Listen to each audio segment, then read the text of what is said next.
उम्मुल मदारिस model school में आप लोगों को खुशामदीद कहते हैं। बिस्मिल्लाहिर्रहमानिर्रहीम। अस्सलामुअलैकुम वरहमतुल्लाहि वबरकातुहू। Urdu worksheet number 4। आज तारीख है 20 मई 2021। जी तो बच्चों, जैसा कि आप लोग मुसव्वतों के बारे में पढ़ चुके हैं, तो हमने दिन और तारीख भी पढ़ ली थी कि आज जुमेरात है, 20 मई 2021 है। अनवान हमारा था मुसव्वतों के गिर्द दायरा लगाएं। वर्कशीट है उर्दू की, पेज नंबर है 5।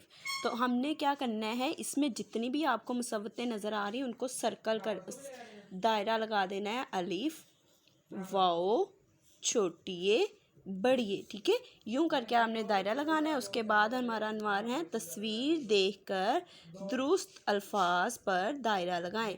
हाँ जी, ये किसकी तस्वीर बनी हुई है? चाबी की। तो हमने चाबी पे सर्कल कर देना है। ये है बाजा, तो बाजे पे हमने सर्कल। च आ चा ब ई बी चाबी, त आ ता ल आला ताला।